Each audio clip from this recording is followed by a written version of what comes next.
Kan tak bagus ke makan malam-malam, especially kalau ada diabetes? Memang aku ada diabetes, tapi kau kena faham, waktu kat Malaysia ni malam. Kalau korang pun kenal Pakcik Logo macam mana kan? Dia memang suka melawan, lawyer kan? Tak mau kalah. Okey macam ni, betul ke kecil manis tak boleh ataupun tak disarankan makan waktu malam? Memang ada solid human study, randomized control trial pasal benda ni. Kesan makan malam terhadap gula dan juga paras insulin, terutamanya orang kecil manis type 2 diabetes. Apa hasil kajian? Memang ada peningkatan ketara glukos dan insulin bagi orang yang makan dinner pukul 9 dibandingkan makan dinner pukul 6.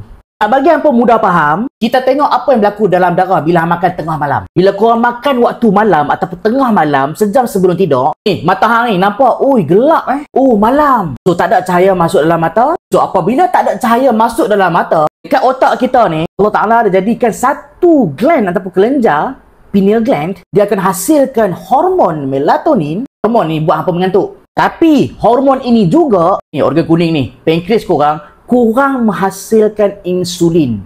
So, kalau insulin rendah, apa berlaku gula dalam darah? Yes, gula tetap tinggi. Untuk orang yang dah ada kecil manis, bahaya sebab gula ni akan keraskan lagi salur darah. Salur darah kalau keras, hypertension makin teruk dan akan jadi lebih teruk insulin resistant. Makin teruklah kecil manis hang. Dan bacaan purata 3 bulan darah, HbA1c, makin jahanam. Kalau hang nak jaga bacaan HbA1c, nak bagi rendah, jangan makan malam.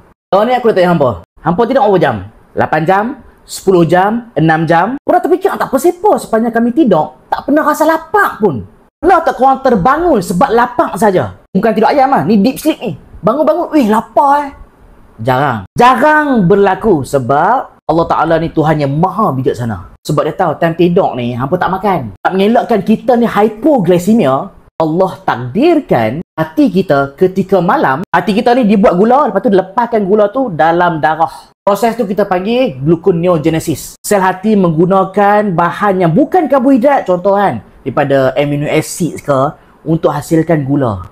Sebab itulah gula dalam darah tetap akan ada. Dia tak tinggi, dia cun-cun ada saja. Untuk apa? Gula diperlukan untuk repair otot. Manalah tahu kan, time waktu petang hang main gym, ada microtear pada myofibril. Gula diperlukan untuk repair tu lah.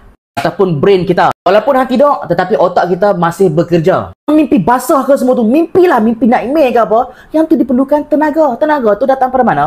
Gula lah.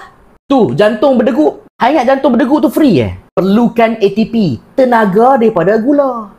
Allah dah atok cun dah badan kita sebenarnya. Gula-gula yang ada sepanjang malam, sepanjang korang tidur tu, untuk badan kita berfungsi, untuk kita tetap hidup. Walaupun hang tak bergerak. Tapi kalau kita kencing manis, kita makan malam, so gula yang kita makan waktu malam tu, plus dengan gula yang dah ada waktu malam, menjadi double tinggi. Sebab itulah, dia tak digalakkan untuk orang kecil manis makan lewat sangat malam. Lah aku faham Pakcik Lego ni dia nak melawak je. Sebab tu dia respon macam tu. Orang pun janganlah berdui sangat. Tapi betul lah Pakcik Lego nak cakap. Badan dekat Malaysia ke, dekat London ke, anything yang ada dalam badan hang, dalam darah hang, mereka tak tahu hang kat London. Mereka tak tahu waktu malam ke siang. Cuma yang mengawal mereka ni adalah our brain.